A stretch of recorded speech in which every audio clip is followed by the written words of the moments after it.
गीता अध्याय नंबर 11 के श्लोक नंबर 32 में गीता ज्ञानदाता कहता है कि अर्जुन मैं काल हूँ और सब लोगों को अक्षय करने के लिए, इनका नाश करने के लिए अब मैं परिवर्त हुआ हूँ।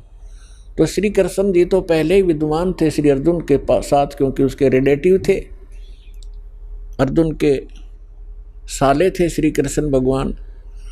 और वो श्री कृष्ण नहीं, उसमें वो काल बोल रहा था जब कहता ये देख मेरा ये वास्तविक स्वरूप है और मैं काल हूँ, 1000 भुजा है उसके।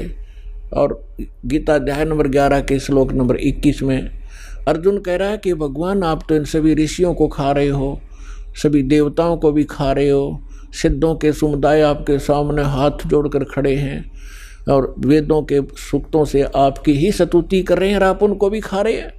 तो गीता अध्याय नंबर 11 के श्लोक नंबर 32 में गीता ज्ञानदाता कहता है कि मैं तो काल हूँ भाई, और इन सब को खाने के लिए अब प्रवृत्त हुआ हूँ। तो गीता अध्याय नंबर 11 के श्लोक नंबर 47-48 में ये गीता ज्ञानदाता कहता है कि ये मेरा वास्तविक रूप है, मैं ऐसा हूँ जो अब तुम्हें दिखा है, और मेरे इस रूप के दर्शन तेरे अतिरिक्त पहले कभी किसी ने नहीं हुए और आगे नहीं हो सकते। मैं ना किसी जप से, ना तप से, ना किसी क्रिया से और ना किसी वेदों में वर्णित विधि से मेरी प्राप्ति नहीं हो सकती। ब्रह्मा जी ने 4 युग तक साधना की, नहीं मिला। आखिर में आकर अपनी माँ को झूठ बोल दी कि मुझे प्राप्त हुआ, क्योंकि वेद उसने पढ़े थे और वेदों में परमात्मा साकार है। तो श्रीमद् देवी भागवत के अंदर ब्रह्मा जी खुद कहते हैं अपनी माता दुर्गा को कि माता जी अनुभव कुछ और बोलता है और वेद कुछ और बताते हैं, इनमें बहुत ही द्वितीयवाद है, इसका कारण क्या है। तो दुर्गा को उस काल ने धमका रखा है कि खबरदार जब मेरी किसी को भी तूने जानकारी दे दी, मैं गुप्त रहूँगा और मेरा भेद किसी को नहीं बता देगी। तो उसके डर से देवी उसको गोलमोल कर देती है कि मैं ही सब कुछ हूँ, मैं ही ब्रह्म हूँ, मैं ही सब कुछ हूँ, ऐसे गोलमोल कर देती है। फिर भी ब्रह्मा जी कहते हैं कि अनुभव कहता है, अनुभव हम करते हैं तो मिल नहीं रहा, और वेद बताते हो साकार है, एक स्थान पर बैठा है। तो ये दोगला सा ज्ञान है माता। तो कहने का भाव ये है कि गीता ज्ञानदाता कहता है कि मैं ना वेदों में वर्णित विधि से, ना किसी जप से, ना तप से, ना किसी क्रियाओं से कभी नहीं प्राप्त हो सकता। तो इसलिए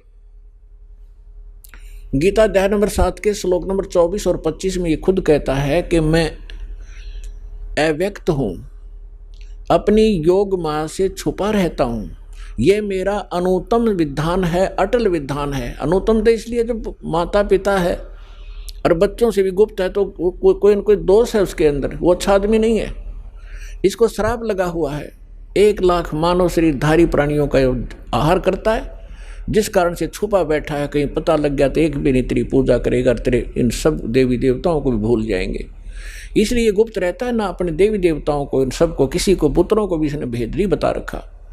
ये स्वयं स्पष्ट कर रहा है गीता अध्याय नंबर 7 के श्लोक नंबर 24 और 25 में कि मैं ये अबुध है, ये जो जन समुदाय सामने खड़ा है, ये मुझ अव्यक्तम माम अव्यक्तम व्यक्तिम आपनम मनन्ते अबुध। ये मूर्ख मुझ अव्यक्त को और कृष्ण रूप में, व्यक्ति रूप में आया हुआ मान रहे होंगे। मैं कृष्ण नहीं हूँ, आई एम नॉट कृष्ण। मैं अपनी योग माया से छुपा रहता हूँ, मैं कभी किसी के समक्ष नहीं आता। गीता अध्याय नंबर 4 के श्लोक नंबर 5 और 9 में ये सब स्पष्ट कहता है कि अर्जुन तेरे और मेरे बहुत जन्म हो चुके, तू नहीं जानता, मैं जानता हूँ, और मेरे जन्म और कर्म अद्वितीय है, अलौकिक है। तो इसके कर्म ऐसे हैं कि ये सामने नहीं आता और किसी में प्रवेश करके प्रेत की तरह जो क्रिया करवानी है वो कर देता है, करा जाता है।